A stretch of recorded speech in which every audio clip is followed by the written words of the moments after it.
काल देश की अच्छाई या बुराई तय करने की छूट ईश्वर ने मनुष्य पर छोड़ दी है। इसका जैसा उपयोग हम करेंगे वैसे ही फल का हमारा अनुभव होगा। पालनहारे निर्गुण और न्यारे, तोहरे बिन हमरा कौनो नहीं।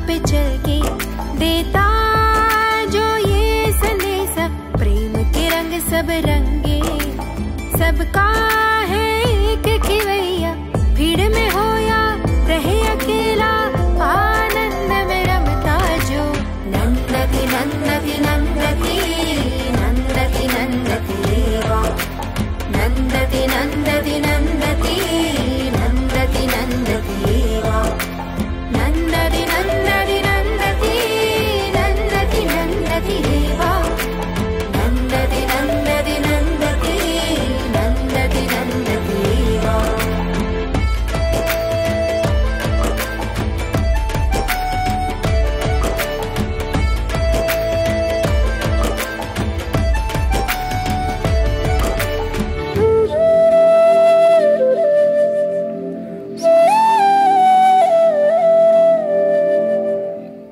प्रेम वो शुद्धतम भावना है जहां मैं और तुम का भेद नहीं रह जाता है विशुद्ध प्रेम। प्रेम का अतिरेक जहां भी हो, प्रेमी प्रेमिका में, मां बच्चे में या गुरु शिष्य में, शब्दों के बिना ही अभिव्यक्त हो जाता है। हम अम्मा की गोद में बार बार क्यों जाना चाहते हैं?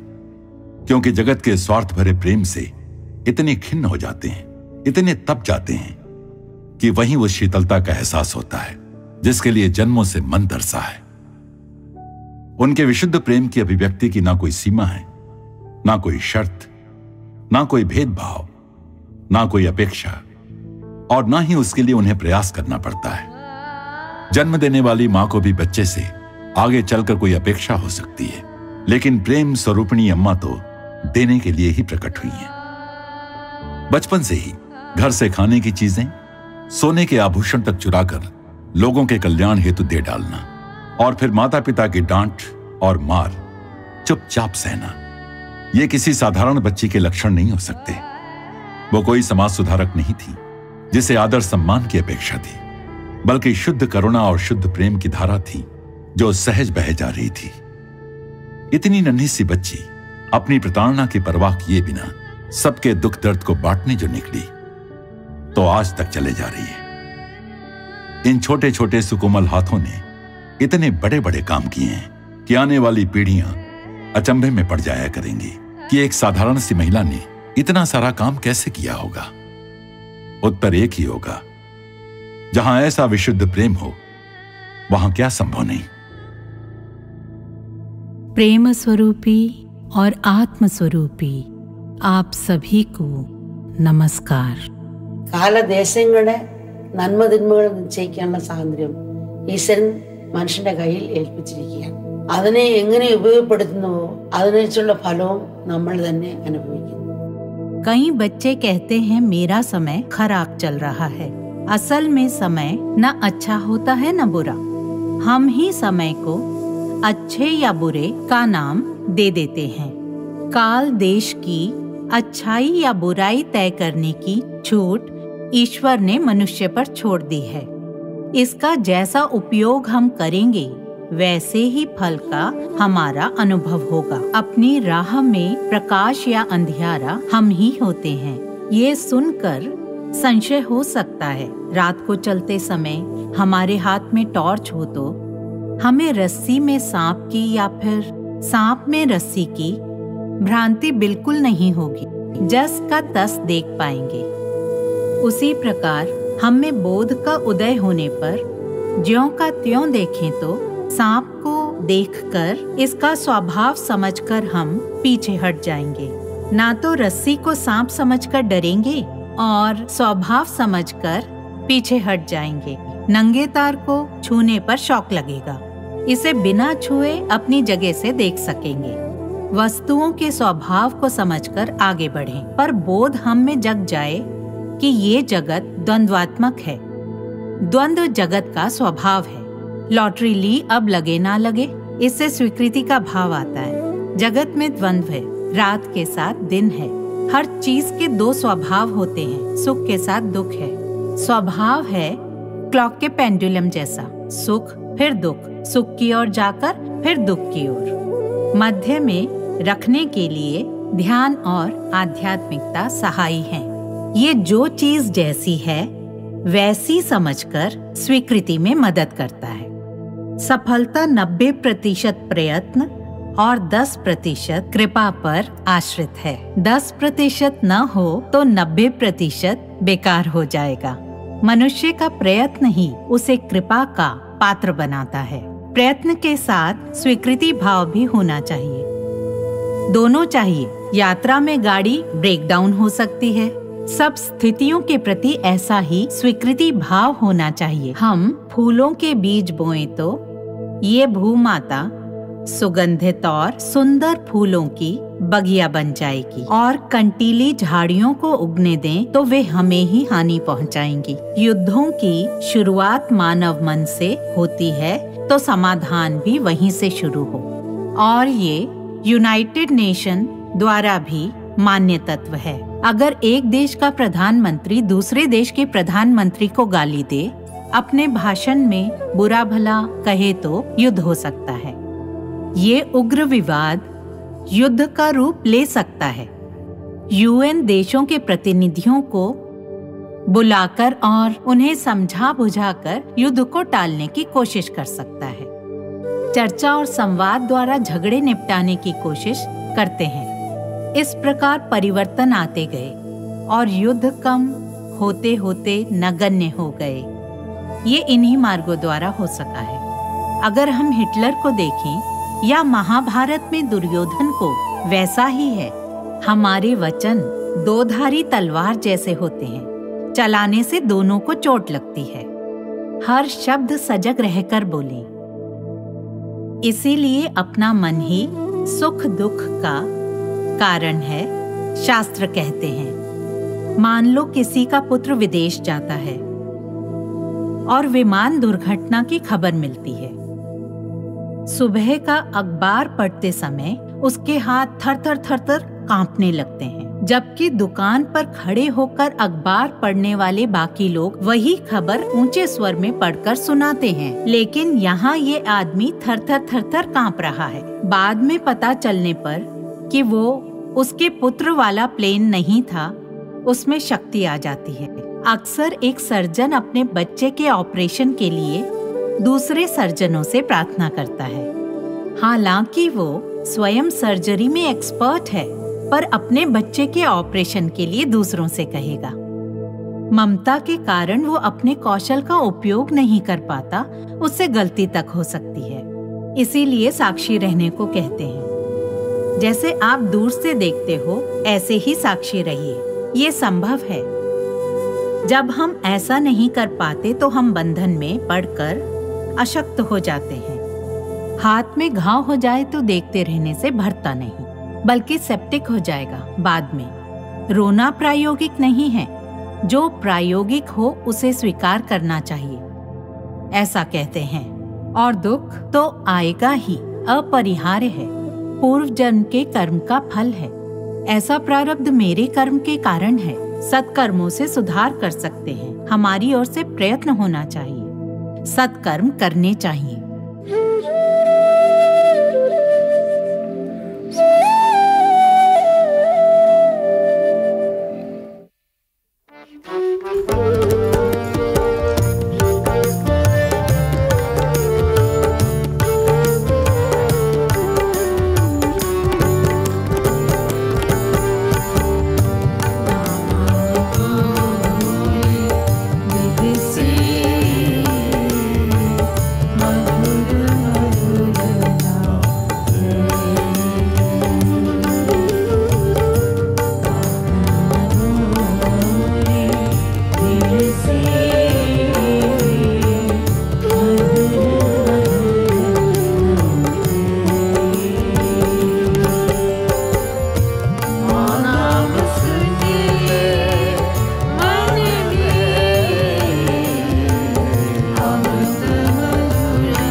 पुणे से मुंबई की यात्रा बस 2 घंटे की ही थी।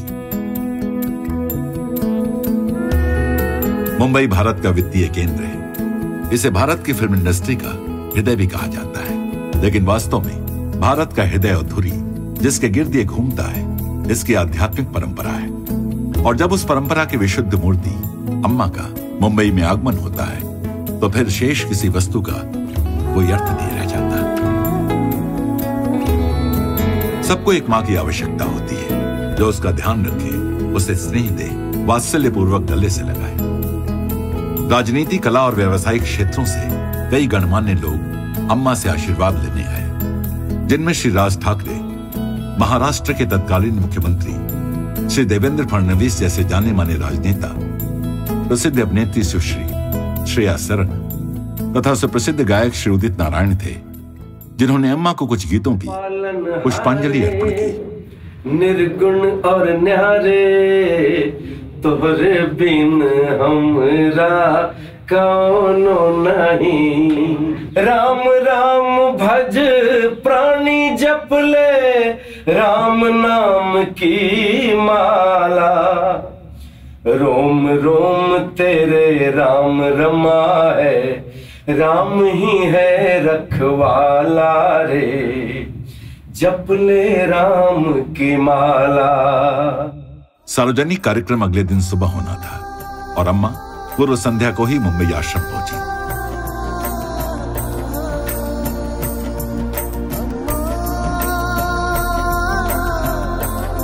प्रत्यक्ष देखा जा सकता था कि अपनी प्यारी अम्मा को देखते ही मानो भक्तों के प्रेम का बांध टूट गया था।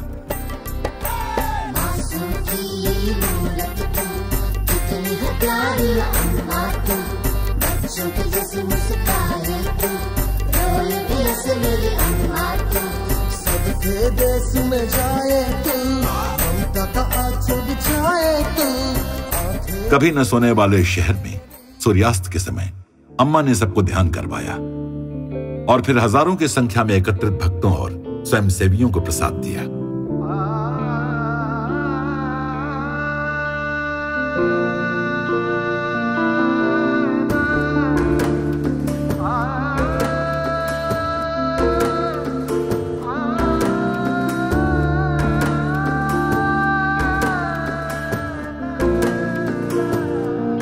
जहां जहां अम्मा जाती हैं, वहां मानो उत्सव का सा वातावरण बन जाता है। उस दिन होली होने के कारण प्रसाद के बाद अम्मा ने एक भजन गाया और सारे भक्त उस दिव्य प्रेम के रंगों में रंग गए।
Krishna